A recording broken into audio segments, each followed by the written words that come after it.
I love this movie, you guys.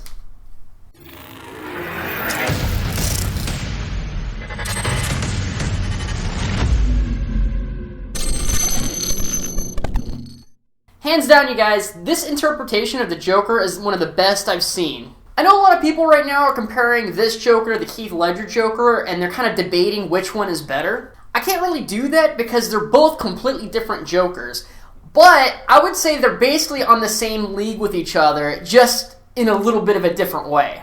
The movie Joker is not a superhero movie whatsoever, so when you go into the movie theaters, just make sure you have that in your mind when you're seeing it. And this movie definitely takes a lot of inspiration from the movie Taxi Driver and a little bit from American Psycho. So if you don't like Taxi Driver or American Psycho or any of those type of character study-like movies, you're definitely not going to like this movie Joker.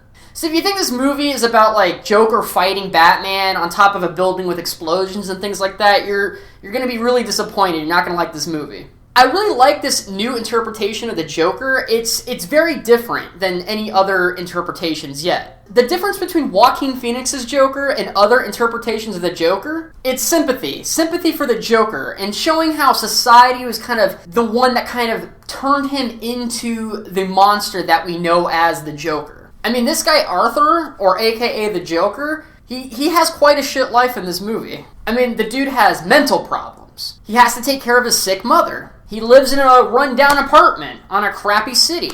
He has a crappy job and a really crappy boss. And because he's very socially awkward, he has a hard time communicating with people. And not just social awkwardness, he also has a condition that makes him maniacally laugh in the most random of circumstances. You know, making it very hard for people to actually get close to him because it's weird to hang out with him, and he's socially awkward, and he's just a weird dude, you know, in general. I really like this new laugh that Joaquin Phoenix gave the Joker, because normally with the regular Jokers that we've seen in the past, Joker always laughs like he's enjoying himself while he's laughing, which makes it creepy and everything like that.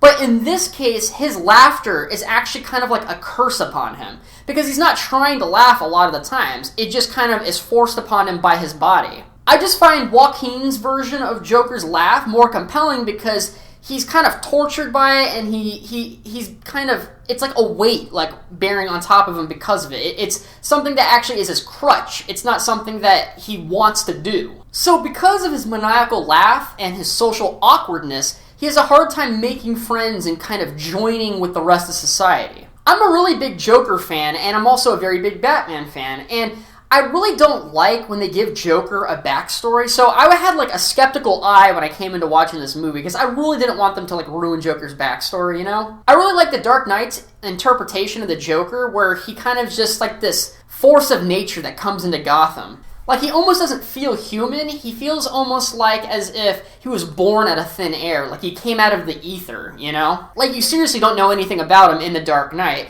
I mean, even his backstory, like the Joker even says it himself, is all bullshit, and he doesn't even know if it is correct or if it isn't. He just continually makes up new stories. So it makes his backstory very, like, shrouded in mystery. And I actually found that more compelling most of the time than stupid stories like, oh, I fell into a pit of acid and then became the Joker, you know, something like that, or I just became crazy. I think having that mystery involved usually makes the Joker more compelling. So I was very skeptical about this new, realistic interpretation of the Joker. Boy, though, all those doubts really melted away from me. Like, in the beginning of this movie, I couldn't see Arthur, this soft-spoken, nice guy, becoming a mass murdering serial killer. Yeah, he was depressed, and yeah, he's a little sad, and, you know, he's socially awkward and things like that, but I couldn't see him being a mass murderer. But the development of his character is really what makes this movie. And it really does make sense given the circumstances in his life. And it all really works together, and it actually shows his downfall of mental stability. And I really enjoyed that part of the movie. You know what they say, you guys? Madness is like gravity. All it takes is a little push. But to be honest with you, Arthur doesn't get a little push in this movie. He gets basically like suplex.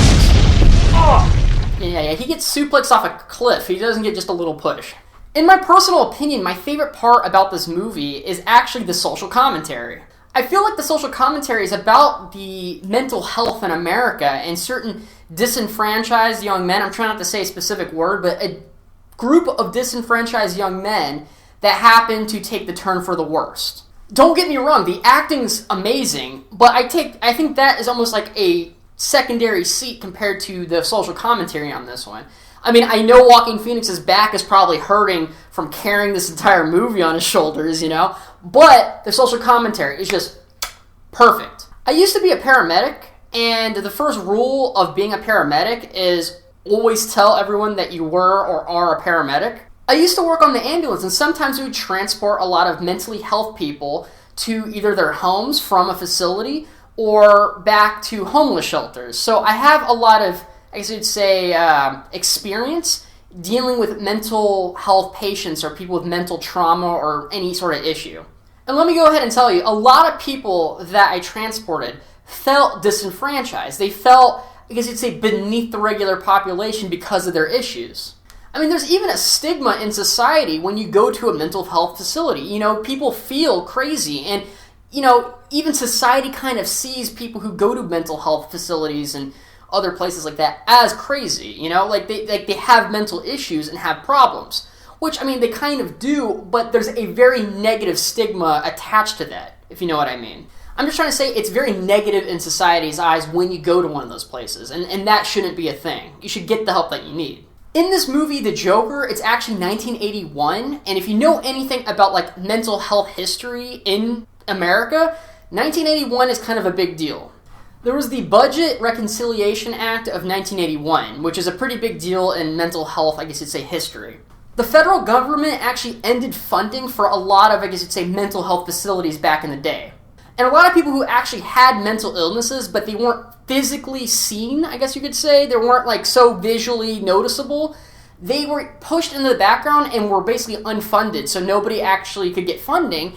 And a lot of these people who were actually had serious mental issues were ending up on the streets with no help, no medicine, no anything, basically.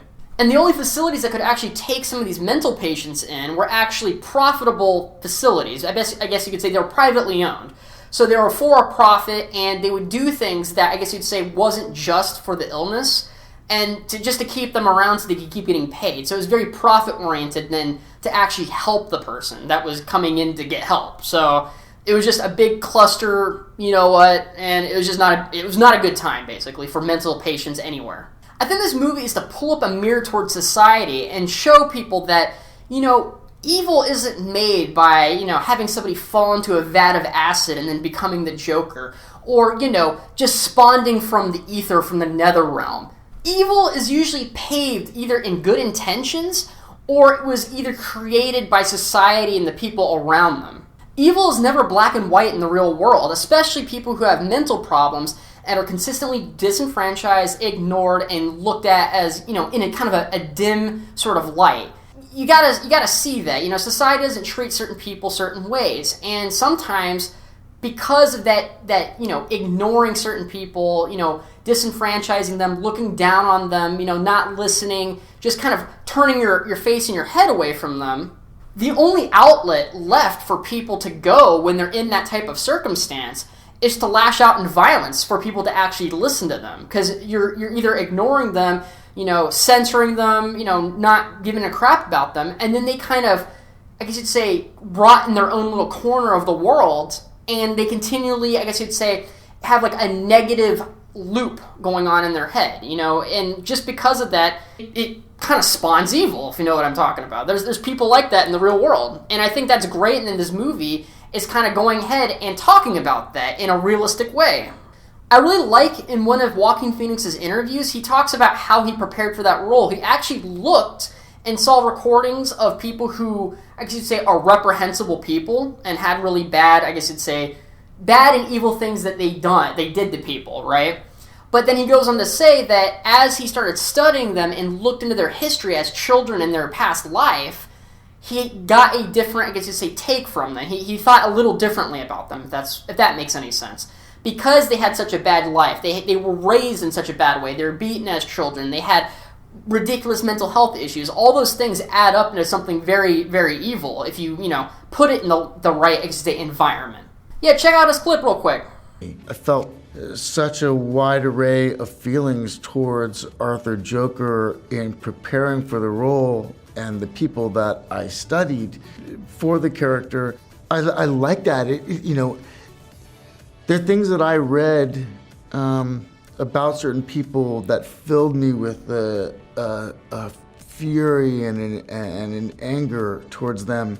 And then as I would dig deeper into their lives and get into some of the trauma they experienced as children, my feelings would suddenly change. And before I go out of here, I just want to go serious real quick. If anyone thinks this movie is going to cause violence, it's not. People who already want to cause violence are going to cause violence no matter what you say or do. No one on the fence of causing violence is going to watch this movie and then think, oh, gee, this movie really changed my life. Now I'm going to go cause violence. A movie's not going to do that. It's going to be something else in somebody's life that is actually going to flip them onto the dark side, if you know what I'm talking about. I really love this movie. I love the acting. I mean, the acting was just amazing in this movie. Joaquin Phoenix, he almost looked like a different person, to be honest. And the storyline was great. I really liked the way they kind of went down his mental instability and how he kind of slowly walked down that path. I love that in this movie. The acting, the drama, the social commentary in this movie, I love this movie. It was just a great freaking movie, and you just gotta know what type of movie you are getting into before going into it. If you think it's a superhero movie and there's gonna be a bunch of fighting and violence and action and stuff like that, it's not gonna be that way. If you like movies like Taxi Driver, There Will Be Blood, or American Psycho, you're really going to enjoy this movie because it's kind of like those movies. It's a character study. You get to sit down and think about his character and how he went down a certain path. It's just one of those good movies that you can kind of, I guess you'd say, talk about afterwards for a good hour with your friends if you go in with a big group of people, And I just love those type of movies. So this movie absolutely gets a Z.